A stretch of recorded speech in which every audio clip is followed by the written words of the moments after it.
Hi everyone, welcome to the visual guide for The Burn. This is one of the 2 new dungeons made available by patch 4.4 in Final Fantasy XIV, Prelude and Violet. After 5 years, I can understand if you're feeling burned out by these intros. Sometimes I feel like I drone on and you're probably all like, yo Mistech, missed me with those puns. Maybe one day I'll stop, but until that day comes, my name is Mistech and I'll be your dungeon guide. In this first section, in addition to the trash AoE attacks, players will need to watch out for any falling rocks. You may also periodically get extra Desmond ads spawning, so tanks be sure to pick these up as quickly as possible. The first boss is Head-a-Tet. In this arena, you'll notice 4 rocks scattered around. You'll use these to handle certain mechanics. Crystal Needle is a heavy-hitting tank buster that you should cool down and heal through. Hailfire will mark up a random player and then target them for a massive blast. The affected player should run and hide behind one of the rocks. This blast will destroy the rock, but not before completely nullifying the damage of Hailfire. The affected player will also need to move out of the rock explosions once it shatters to avoid excess damage. Shardfall is a room-wide AoE blast that cannot be avoided unless you're hiding behind a rock.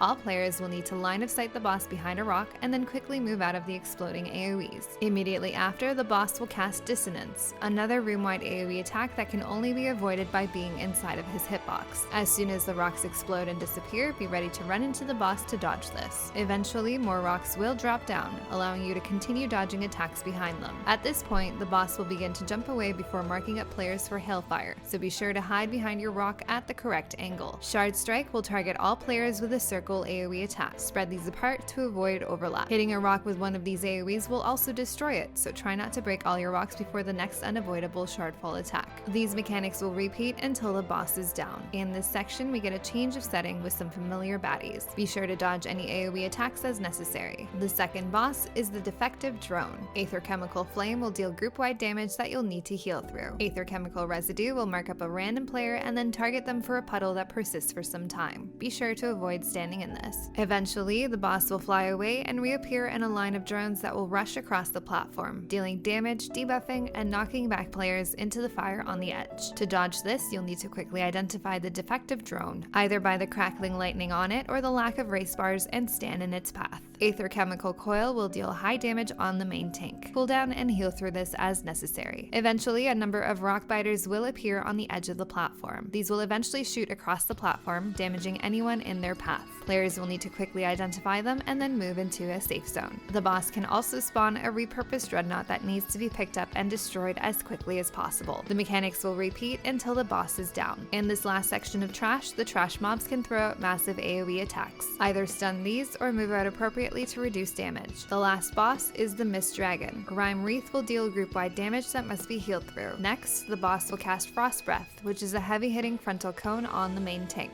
At the same time, the main tank will also be marked for an ice puddle. This combo will deal a high amount of damage on the main tank, so be sure to cool down and heal as necessary. The ice puddle will also place a frostbite debuff on anyone standing in it. However, this can and should be dispelled as quickly as possible to reduce damage. Fog Plume will create a star-shaped AoE underneath a random player. Soon after, long column AoEs will appear in the direction of the star points. Players can use the initial star-shaped AoE to determine where the column AoEs will be and dodge appropriately. If you get hit by this attack, you'll be turned into an ice cube and slowly take damage until you're released. It takes only one hit to release these players, so make sure you help your friends if they need it. Eventually, the Mist Dragon will cast Vaporize and dissolve into mist. Attacking him here will freeze you into an ice cube, so don't try it. 3 dragon heads will appear around the platform while the Mist Dragon begins to cast Cold Fog, a growing AoE attack from the center of the arena. Players will have to destroy each head before the AoE covers the entire platform to allow the formation of a safe area to stand in when Cold Fog goes off. The Mist Dragon will return and throw up more ice puddles in the direction of a random player before targeting the tank with another Frost Breath combo. All players need to move out of these puddles as quickly as possible to avoid excess damage. At this point, Fog Plumes will target more than one player, meaning you'll have way more line AoEs to dodge, so be ready. Remember to free any players that get turned into ice cubes. Eventually, the boss casts Deep Fog, dealing damage and applying dropsy debuffs to all players. The platform will be shrouded in fog, making it hard to see where the boss is. He'll dive bomb across the platform twice, so do your best to dodge and break out any players that get hit. After the second dive bomb, a proximity marker will appear on the platform and all players need to move away to reduce damage. At this point, the mechanics will repeat until the boss is down. If you have any questions or comments, please let me know. As always, thanks for watching. Till next time.